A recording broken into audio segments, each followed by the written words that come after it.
पंडित जी और सुना तनी सुनी ना जल्दी ब्याह कराई ना तो हमार मलवा आवतिया।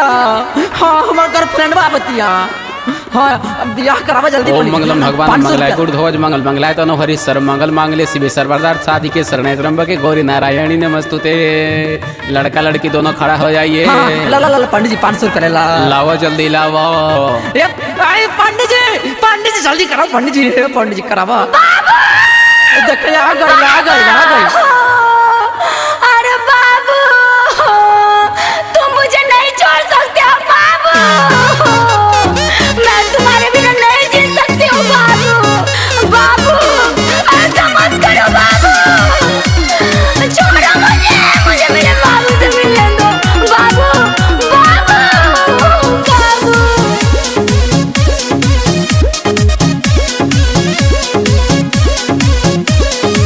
अपना हम प्यार के बलि न चढ़ने देंगे बाबू। दूसरा से न शादी करने देंगे बाबू।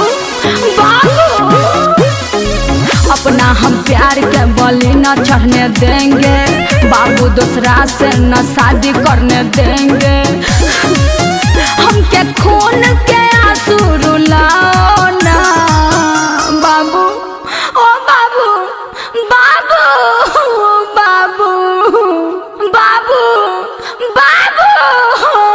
मर जाएंगे। अरे रोवा जानी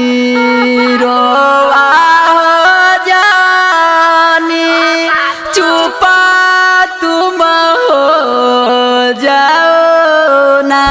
गटवा पीटेंगे मुड़ी नहीं तुम्हारा छोड़ी ए बाबू शादी रचाओ ना।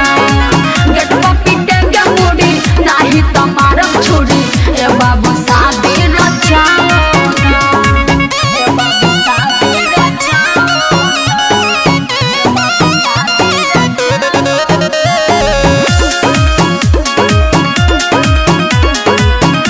Music by Tinku Tufan.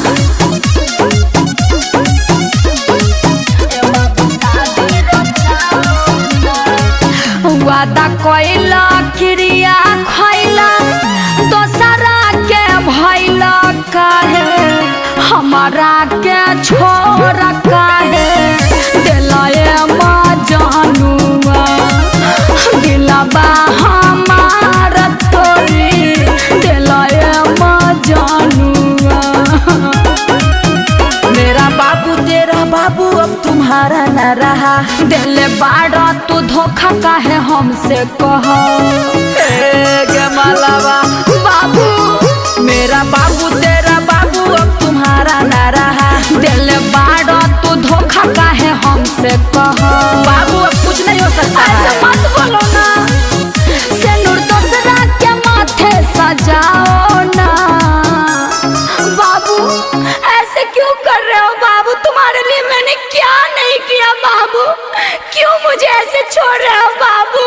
बोलो ना बाबू बोलो। अरे भइल जवान होखे के राहे। क्या बोलते हो बाबू? अरे जाता बचाओ ना। नहीं बाबू नहीं तुम ऐसा मत करो।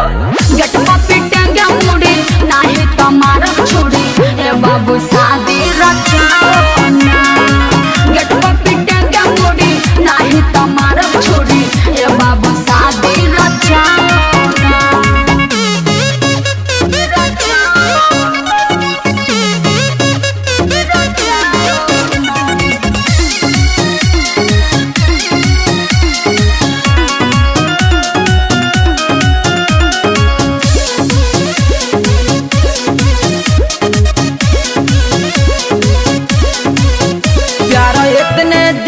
सुना हमनी के रहे। सोना बिल्डर बचन दिल कैसे सहे बाबू। इतने दिन के सुना हमनी के रहे। सोना बिल्डर बचन दिल कैसे सहे।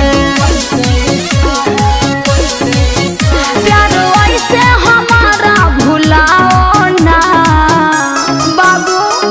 बाबू बारा बाबू नहीं तो मैं मर जाऊंगी बाबू।